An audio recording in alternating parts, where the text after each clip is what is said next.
Abrimos ya nuestra tertulia de humanidades que realizamos con la ayuda de Eusko Ikaskuntza cada 2 semanas. Un aspecto que contribuye a la magia de la lectura es que todo libro, todo buen libro, es la suma de muchos libros. Pero en la obra de un escritor de talento sedimenta una larga sucesión de lecturas, de libros imaginados, de reflexiones y de vivencias vertidas en palabras. Un magnífico ejemplo de esto es el libro del que hoy vamos a hablar. Se titula Libro de los artistas y es un compendio de la erudición de su autor, a la vez que crónica de una época. Es un estudio sobre arte, cultura y sociedad, pero también un autorretrato personal, una reunión de ensayos breves, pero que al mismo tiempo forman una unidad literaria de gran calidad. Su autor nos lo presenta ya nuestro apreciado Juan Aguirre. Arratsaldeon, Juan. Arratsaldeon, Quique, Félix. Pues es un placer enorme tener hoy entre nosotros al autor de esta obra que acabáis de presentar, que es Ignacio Gómez de Liaño. Si os parece, le saludamos ya. Muy Perfecto. Bien. Ignacio, hola. Hola. Buenas tardes. Buenas tardes, Ignacio. Y gracias por participar en este pequeño rinconcito de la Sociedad de Estudios Vascos en Radio Euskadi.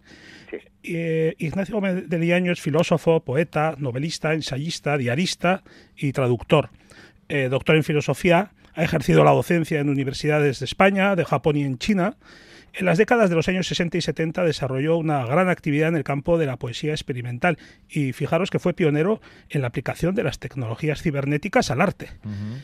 Más tarde vinieron viajes por todo el mundo, estancias en Oriente, de lo que hablaremos ahora, y hoy con una obra imponente a sus espaldas, más de 30 libros publicados, es una figura de referencia en el panorama intelectual y yo considero que particularmente para quien apreciamos aquellos pensadores que, como decía Unamuno, sienten el pensamiento y piensan el sentimiento. Entonces, vamos a hablar en torno al Libro de los Artistas, publicado por Ediciones Asimétricas, una editorial de la que nunca ponderaremos bastante el trabajo que está haciendo, y de ahí se compilan 46 textos críticos escritos por Ignacio desde 1977 hasta la actualidad. Bueno, pues vamos a retroceder en el tiempo para empezar un poco cronológicamente. Hace 45 años, en el verano de 1972, Pamplona fue escenario de un gran festival de arte de vanguardia que constituyó todo un acontecimiento, no solo artístico, sino también social y político, con repercusión internacional. De los encuentros de Pamplona, que es como se denominaron, se ha dicho que fue una anormalidad en un país que ya era de por sí una anormalidad en Europa. En el Libro de los Artistas, usted los describe como el punto final de una época.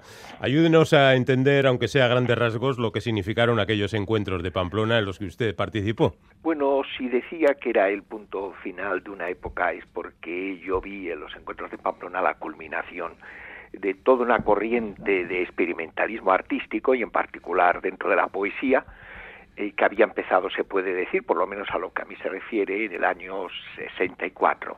Entonces fue una combustión muy rápida de poesía visual, poesía de acción, poesía semiótica, poesía pública y que culminó en los encuentros. Pero hay que tener en cuenta que los encuentros eran mucho más que eso y quizá habría que empezar por la enorme labor de mecenazgo que hicieron miembros de la familia Huarte y en particular, digamos, un artista como músico como Luis de Pablo o como Alex Anco. Fueron ellos precisamente los que decidieron que lo que en principio se había planteado como un festival de música se convirtiese en un encuentro de artistas muy variados. Es así como se pusieron en contacto conmigo y yo les proporcioné lo que se refería a la poesía experimental por mi grupo que yo llamaba entonces agitadores poéticos, también obras de esa clase y también referencias de personas que podían invitar. Fue, digamos, como un estado febril en lo que a música se refiere. También hay que decir que junto con música muy de vanguardia de Steve Reich o de John Cage, pues había otra tradicional como la chalaparta o como música vietnamita o iraní. Y en cuanto al aspecto de anormalidad, yo creo que en lo que a cultura se refiere, la España de los 60, la segunda mitad de los 60 y primeros 70, no era especialmente anormal. Había una anormalidad política en cuanto que había una dictadura, pero lo que a cultura se refiere, no tanto. Y aunque es verdad que, digamos, como una digamos, uno de los demonios del franquismo era el marxismo, pero muchas veces se me ocurre pensar, en plan, si se quiere un poco de broma, que jamás se vendieron más libros marxistas que en la época de la dictadura de Marx. Eso será verdad seguramente, vamos. Fijaros, Félix, Quique, que bueno, como buenos lectores que sois, vosotros habéis caído alguna vez sobre una de las novelas de William Burroughs. Hombre, sí, como 10 o 12 veces. ¡Ay, pecador! Bueno, pues Burroughs, efectivamente, escritor de la generación Beat. Lo que no sabríais hasta hoy es que estuvo a punto de venir a Pamplona a los encuentros, invitado por Ignacio Gómez de Liaño. Lo conoció un año antes en Londres y posteriormente mantuvo relación con él. Ignacio, por favor, cuéntenos cómo era este personaje inquietante, por lo menos tendría que serlo, tanto como sus obras. Sí, quizá porque era tan inquietante, era por lo que podía interesar a un joven de poco más de 20 años, digamos. En realidad, como yo me encargué pues de esos aspectos relacionados con la poesía, con la literatura, los encuentros de Pamplona, sugerí que convenía invitar, pues entre otras personas, a William Burroughs. ¿Cómo lo conocí? Pues lo conocí a través del poeta sonoro y poeta visual también, que era Henri Chopin, al cual conocí en París, a él y a su familia. Y yo me convertí casi en un miembro de su familia, y en el 68, cuando me trasladé a Inglaterra, ellos también se habían trasladado allí por la participación que tuvo Henri Chopin en el Mayo francés, y creo que fue en un pequeño antifestival que hizo allí en los jardines de esta casa, cuando invitó a William Burroughs. Así es como entró Henri Chopin en contacto con William Burroughs, y él fue el que me lo presentó, y yo ya había leído El almuerzo desnudo, alguna otra obra, y entonces él realmente, debo decir, que fue muy amable conmigo, me invitaba a charlar con él en su casa, alguna vez fuimos a cenar, después ya estando en Madrid, pues mantuvimos una cierta correspondencia. La verdad es que era un personaje como muy introvertido, muy metido para adentro, incluso cuando intentaba reír o sonreírse, más bien lo que hacía era muecas. Incluso cuando hablaba también, la manera de hablar no era una manera bastante fácil de entender por cómo pronunciaba, pero también por debajo de eso uno veía que era una persona quizá más tímida de lo que aparentaba y más bondadoso también, pues de lo que a primera vista podía parecer, porque le gustaba dar una sensación de una cierta dureza. Y debo decir que al final de su vida, muerto ya su gran amigo Brian Gysin, él también cultivó la pintura, y yo traje una exposición de pintura suya a una galería en Madrid en los primeros años 90 y escribí el texto precisamente para esa exposición. Y hablando de grandes nombres de la cultura y de grandes artistas, en una entrevista reciente preguntaban al hispanista Ian Gibson qué personajes de los muchos que ha conocido a lo largo de su vida le ha impresionado más. Respondió que Salvador Dalí, pese a que inicialmente no sentía una especial atracción hacia él. Por lo que cuenta usted en el libro de los artistas, ¿le sucedió algo parecido con el genio surrealista, sobre quien luego escribió un libro que ha sido traducido a varias lenguas, ¿no? Sí, me pasó eso porque fue un amigo, Fernando González Canales, que, bueno, incidentalmente en julio, su novia pues había comprado un coche, lo iban a rodar, y él conocía a Dalí, y dice: Ignacio, ¿por qué no te vienes con nosotros y te presentamos a Dalí y le regalas tu libro? Se puede decir que casi mi primer libro, Los Juegos del Sacromonte. Entonces yo la verdad es que tengo una idea pues bastante banal y superficial de Dalí.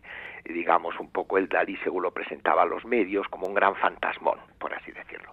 Bueno, nos recibió, no fue una invitación especial, sino que hacía los domingos en los jardines de su casa de Portugal, pues unas reuniones, en fin. Y yo estaba allí con mi libro, pero más bien como observador, viendo todo el espectáculo. Hay unas cuantas personas, sobre todo había unas modelos por allí que les hacían fotografía.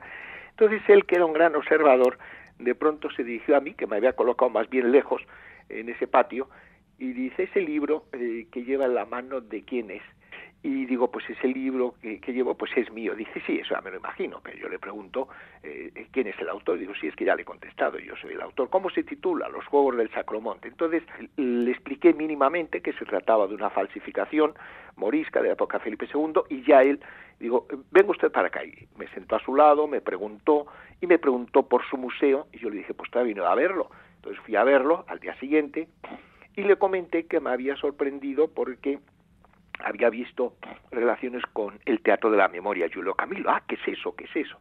Entonces me pidió que escribiese un texto sobre ese tema para el catálogo de la gran exposición que entonces estaba preparando y que se inauguraría. Y yo acudí con Dalí a la fracasada inauguración en el Museo Pompidou, digo, porque hubo una huelga, aunque no era contra la huelga, o sea que al final fue más divertida la inauguración porque todo pasó en sus aposentos del Hotel Meurice de París. Entonces yo lo que noté es que Dalí era una persona mucho más culta de lo que yo me imaginaba. Empecé a leer sus libros, El mito trágico del Ángelus de Millet, o La vida secreta, su magnífica autobiografía, o su novela Rostros ocultos, y vi que no solo era un gran escritor, sino un hombre muy culto, y en el contacto que yo tuve, tanto en ese mes de julio, después me pidió que volviese, y volví en septiembre, cuando venía a Madrid, pues nos veíamos, iba a ver de vez en cuando allí a Cadaqués, vi que era un individuo que tenía, digamos, un trasfondo intelectual, histórico, digamos, no solo la conexión con Lorca o Buñuel, sino la residencia de estudiantes, y que por otro lado no era nada pretencioso, o sea que en el trato, digamos, más próximo, pues era todo lo contrario del fantasmón, digamos, que él ejercía como su papel preferido ante los medios de comunicación.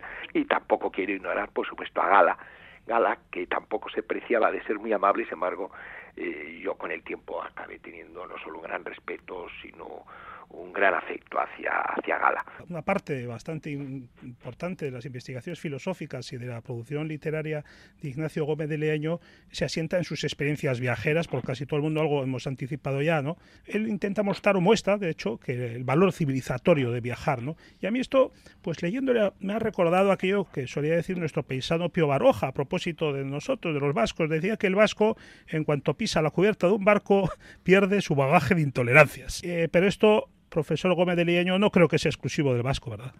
No, en absoluto. Yo creo que de toda persona mínimamente consciente de lo que hace, es propio de ella. Debo decir que ahora, cuando escuchaba decir esa frase, me vino a la memoria un viaje que hice en el otoño del 91 por el Xinjiang uigur, que es una región de más de 1 millón de kilómetros cuadrados, casi toda desértica, en el noroeste de China, ya limítrofe con el Uzbekistán, con Pakistán, etcétera.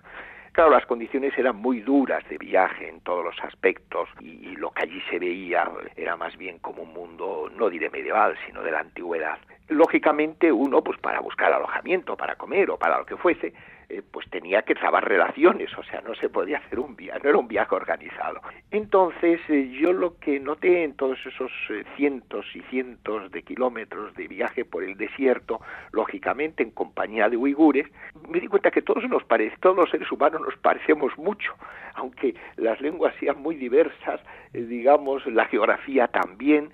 Entonces yo me quedaba pensando, digamos, ¿por qué damos tanta importancia a las diferencias que nos pueden separar, pues, del pueblo de al lado, de la región de al lado, del país de al lado, cuando yo allí en esas semanas pues me daba cuenta de que todos nos parecemos mucho? Pero debo decir también, aparte de esta pequeña anécdota, que los viajes han sido muy importantes en mi obra. En mis 3 novelas, precisamente ahora se reedita la primera en Huerga, que es Arcadia, es reflejo del viaje que hice a Grecia en la primavera del 75. Extravíos, que está en Siruela, es en gran medida reflejo de todos esos viajes, sobre todo por China, por el Extremo Oriente. Y Musapol, que se reeditará el año que viene, pues también es el reflejo de los viajes que hice por la zona oriental de Siberia, por la Buriatia. Pero es que no solo en ese terreno de la creación literaria, sino también de la filosofía.